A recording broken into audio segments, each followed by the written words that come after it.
and written by my beautiful sister. That one has a story to be told. I'm telling you what. You can look for us a song to sing, and I'm going to tell them the story. Back in 08, and think about when it was, I was having these crazy headaches at work. I'd always had migraines, but these were just different. And I was taking care of a patient of mine who had Alzheimer's, and she was last stages of Alzheimer's. I passed out at work one day. Before that happened, I kept hearing this loud swishing behind my ears, and I was feeling really lightheaded. I ended up passing out, and thank goodness she was taking a nap. She wouldn't know what to do if she found me on the floor. But when I come to, I was really, really scared, and I went and I called her husband, and he told me where the blood pressure cuff was, and I checked my blood pressure, and it was like scary. I don't remember what it was just scary. I knew it wasn't right. And so I called my husband. Her husband came home, and I called my husband to take me to the hospital.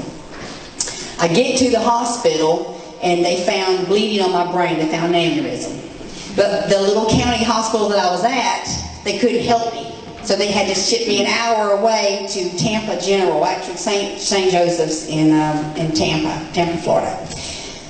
But backtrack a little bit. One day before this happened, I was sitting on my piano, and I just felt a new song coming. So I just sat down and I just began to play songs of David. Just, you know, everything I could think of that David sang in Psalms, I was playing it, and I was putting music to it.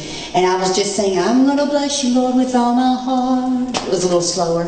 With all my strength and all my might, I'm going to bless you, Lord. And I got all that down. The next night is when I ended up being transported by the ambulance to the hospital in Tampa.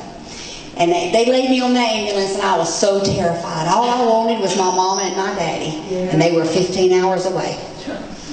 I knew my husband was behind us, and my children were with my neighbor, but I just wanted my mom and daddy. When you don't, are you going to make it to that hospital? You know? And as I'm laying there, the Lord just gave me such sweet peace, because that song that just 24 hours before He'd given me in my heart said, I'm going to bless you, Lord, through the dark clouds and through the storm and through the rain and through the pain, through all the doubts and all the fears, I will always bless His name. And I began singing that song, humming it under my breath as I'm laying there in the ambulance, and this peace came all over me. And I knew that I was going to be okay. And I get to the other hospital, and to make a very long story short, God did surgery. He performed surgery in the back of that ambulance without leaving scars. Amen. Because when I got to the hospital, to the other hospital, and they had all their specialists coming in doing this, that, and the other, they come in there with both results, and they're just really just dumbfounded. Because they're looking at this one and they see the bleed, they see the aneurysm, and they're looking at this one an hour and a half later, they don't see it. And I'm like, well, is it possible there was just a little glitch on the system over here at the other hospital? He says, no, it's very evident. It's not a glitch here. We see it.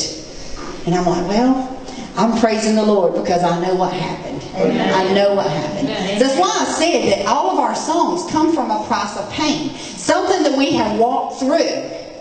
But something that we've gained victory over it. So when you see me jumping and getting excited, it's because there's so much.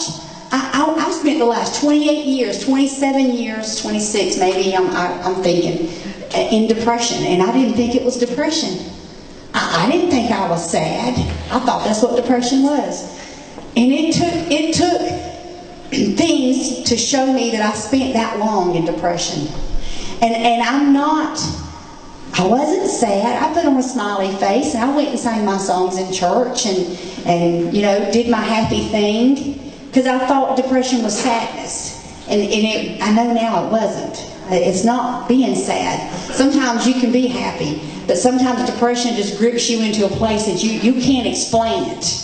And I hear men say, oh, I'm not depressed. I ain't got a thing to be depressed about. It can attack men the same way it can attack women. It's just we women, we're more emotional. We talk about it. We jabber about it more.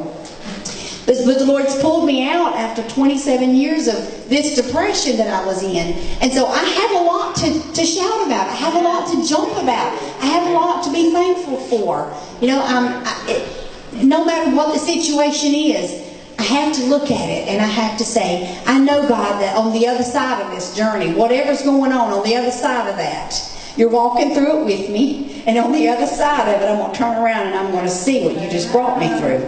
And I'm going to see the victory that I've attained by just holding on to your hand. It's just part of our journey. You know? Hallelujah.